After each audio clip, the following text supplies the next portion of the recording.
بسم اللہ الرحمن الرحیم۔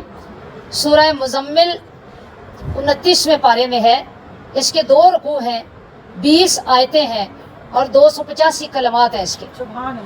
اس کا زمانہ نزول، اس کے بارے میں علماء کا اختلاف ہے، لیکن اکثر علماء یہ کہتے ہیں کہ یہ مکہ المکرمہ میں نازل ہوئی،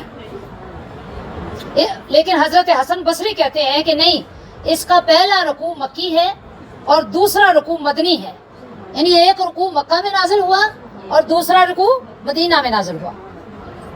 حضرت ابن عباس سے بھی یہی قول نقل ہے، وہ کہتے ہیں کہ دوسرے رکوع میں چونکہ جہاد فی سبیل اللہ کا حکم ہے اور زکوٰۃ کی ادائیگی کا حکم ہے، اس لیے یہ دونوں حکم مدینہ طیبہ میں نازل ہوئے، تو یہ صورت مدینہ میں نازل ہوئی۔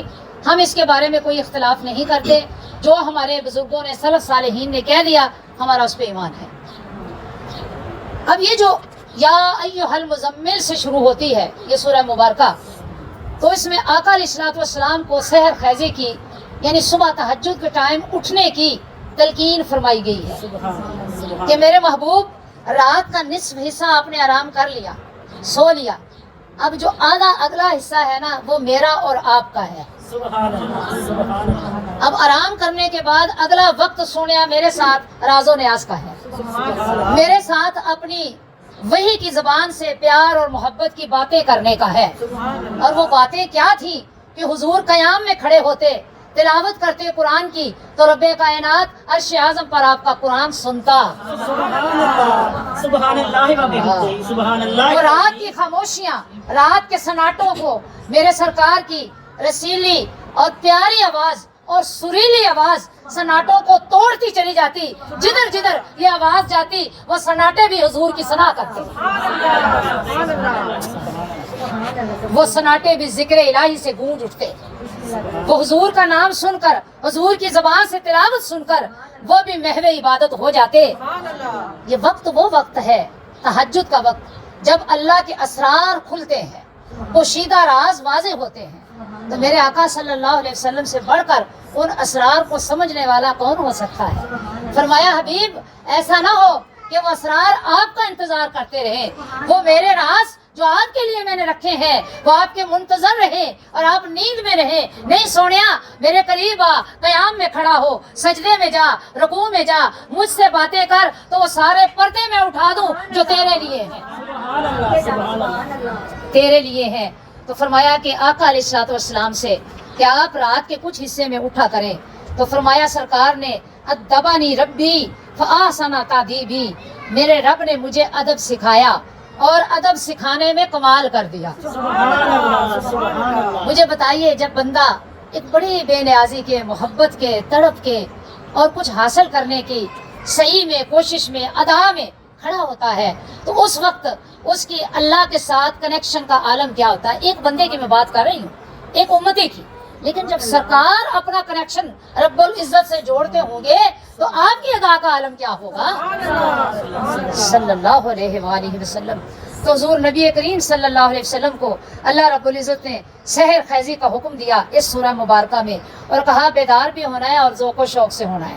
سونے اس وقت میں مصروف عبادت ہونا ہے۔ سونے یہ وہ وقت ہے جب انعامات، جب اکرامات، جب میرے کرم کی، لطف و عطا کی، میری رحمتوں کی اور میری نگاہ کرم کی نگاہ ہوتی ہے۔ اللہ فرمایا میرے حبیب یہی وہ وقت ہے جس میں نے انبیاء کو نوازا، آدم و نوح کو نوازا، ابراہیم و موسیٰ کو نوازا۔ میرے محبوب یہی وہ وقت ہے جب نے ابراہیم خلیل اللہ کو نوازا، جب موسیٰ کلیم اللہ کو نوازا، عیسیٰ روح اللہ کو نوازا۔ غرض کے تمام انبیاء رات کے اس پچھلے پہر میں میری بارگاہ میں کھڑے ہوتے، ان کا کھڑے ہونے کی دیر ہوتی، میری رحمتوں کا نزول شروع ہوتا۔ تو میرے محبوب میں کیسے نہ چاہوں گا کہ آپ اس وقت میں میرے قریب نہ ہوں اور میری یاد میں مصروف نہ ہوں۔ تو پھر فرمایا اقبال یہاں کہہ اٹھا، عطار ہو کہ رومی ہو، راضی ہو غزالی ہو، کچھ ہاتھ نہیں آتا بے آہ سحر گاہی، کہ جو تہجد کے وقت اٹھ جاتا ہے اس کو نوازا جاتا ہے، جو نہیں اٹھ سکتا محروم رہ جاتا ہے۔ تو میری بہنوں اس سورہ مبارکہ میں اللہ رب العزت نے پہلے رکوع میں اپنے محبوب کو جاگنے کی اور تہجد کے وقت قیام کرنے کی بار بار تلقین فرمائی ہے، اور فرمایا اے میرے حبیب آپ ان کافروں سے گھبرانا نہ، یہ جو کچھ کرتے ہیں کرتے رہنے دے، رکاوٹ پہ کھڑی کر رہے ہیں، جان کے دشمن ہیں، بڑے بڑے منصوبے بنائے ہوئے ہیں، مکر و فریب کر رہے ہیں، واللہ خیر الماکرین، ان کو علم نہیں ہے اللہ سب سے بڑا مکر کرنے والا ہے، اللہ سب سے بڑی پلاننگ کرنے والا ہے۔ انسان کی پلاننگ دھری کی دھری رہ جاتی ہے اور اس کی پلاننگ کام کر جاتی ہے۔ سبحان اللہ و بحمدہ، سبحان اللہ۔ فرمایا میرے حبیب مشرق و مغرب آپ کے رب کا ہے، شمال و جنوب آپ کے رب کا ہے، تو جب سب کچھ ہے ہی آپ کے رب کا، یہ آپ کے مخالفین آپ کا کیا بگاڑ سکتے ہیں؟ اے میرے محبوب آپ کے لیے یہ کیا مشکل کھڑی کر سکتے ہیں؟ نہیں نہیں، ہم تو ان کو عذاب کے شکنجے میں جکڑنے والے ہیں۔ جب عذاب ان کی آنکھوں کے سامنے آئے گا تو ان کو لگ پتا جائے گا کہ محمد مصطفیٰ کی مخالفت کیا تھی، محمد مصطفیٰ کی مخالفت کرنا ہمارے لیے کتنا بڑا نقصان بن گیا ہے۔ اس لیے میرے محبوب صلی اللہ علیہ وآلہ وسلم آپ ان سے نہ گھبرائیں۔ پھر متنبع کیا جا رہا ہے کفار کو اگلے رکوع میں، کہا کہ جس طرح فرعون حسرت و یاس میں رہا، نمرود رہا، حامان رہا، شداد رہا، بڑے بڑے کافر رہے اور یہ سوچتے رہ گئے کہ رب کائنات کی برابری کر سکیں، تو دیکھا آپ نے وہ برابری کر سکے؟ نہیں کر سکے۔ بڑے بڑے خدائی کا دعویٰ کرنے والے، بڑے بڑے طاقتور، بڑے بڑے دولت مند، سارے کے سارے رب کائنات کے حضور تو ان و کرہن اپنا سر جھکانے پر مجبور ہو گئے۔ تو میرے حبیب یہ کافر کتنی بڑی پلاننگ کر لیں، طاقتور کیوں نہ ہوں، یہ اپنی پاور کیوں نہ رکھیں، لیکن اللہ کی طاقت کے سامنے ایک دن انہیں سرنگو ہونا پڑے گا، ان کو جھکنا پڑے گا۔ رب کائنات کی طاقت ازل سے ہے، ابد تک رہے گی، اس کو نہ کوئی شکست دے سکتا ہے نہ دے سکے گا۔ اس لیے میری بہنوں، بندہ مومن کی زندگی میں جب کبھی اونچ نیچ ہو جائے، جب کبھی تکلیف آ جائے، بیماری آ جائے، رنج آ جائے، عذاب آ جائے، دکھ آ جائے، پریشانی آ جائے، تو پھر اس کو رب کائنات سے اپنی نگاہ ہٹانی نہیں چاہیے، بلکہ اس کے ساتھ کنیکشن اور تعلق اور مضبوط ہو جانا چاہیے۔ اس عالم میں رب کائنات کے حضور محبتوں کا خراج اس قدر پیش کرنا چاہیے کہ رب کائنات بندے کی ادا کو دیکھ کر کہہ دے کہ بتا تیری رضا کیا ہے۔ تو یہ رضائیں تب ملتی ہیں جب ہم اپنی اداؤں کو اس کی اداؤں کے مطابق ڈال لیتے ہیں۔ وہ کہہ رہا نا کہ اٹھو، سیر خیزی کرو، میری بارگاہ میں کھڑے ہو جاؤ، تو جب ہم نے اس کی مان لی تو ایک دن ایسا آتا ہے کہ جب رب کائنات اپنے بندہ مومن کی مان لیتا ہے۔ سبحان اللہ و بحمدہ۔ پھر آگے فرمایا اللہ رب العزت نے کہ لوگوں مال خرچ کرنا پڑے تو بخل سے کام نہ لینا، اپنا ہاتھ نہ روک لینا، دینے والے ہم ہیں، فیاضی سے کام لینا اور دریا دلی سے کام لینا۔ اللہ کے راستے میں خرچ کرتے ہوئے گھبرا نہ جانا، وہ جو دے رہا ہے وہ اور بھی دے دے گا۔ سبحان اللہ۔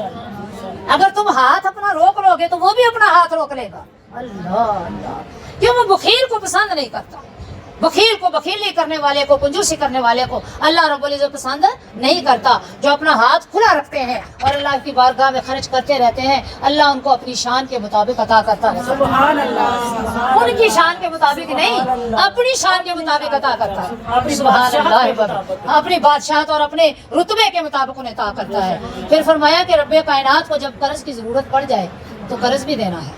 اب آپ کہیں گے یہ کیا بات ہوئی، اللہ کو قرض کی ضرورت؟ مَن یقرض اللہ قرضا حسنا فیضاعفہ لہ اضعافا کثیرا۔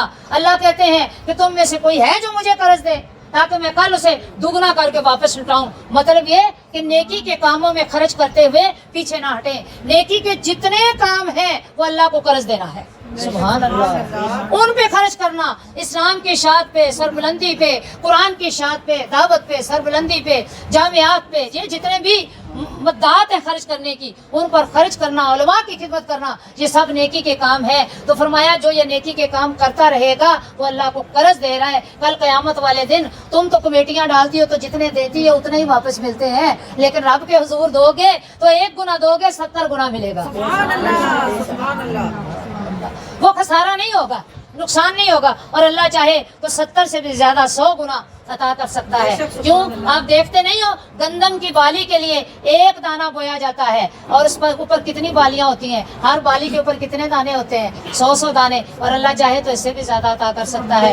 اس لیے کہا کہ لوگوں اللہ کے راستے میں خرچ بھی کرتے رہو، جو خرچ کرتا رہے گا، صدقہ و خیرات دیتا رہے گا، اللہ کریم اس سے مصیبتیں ٹالتے رہیں گے۔ سبحان اللہ، اس کی بیماریاں رنج و آلام اس سے دور کرتے رہیں گے۔ اور اس کے ساتھ دوسرا کام استغفار کثرت سے کیا کرو، اللہ کے حضور استغفار کرتے رہا کرو،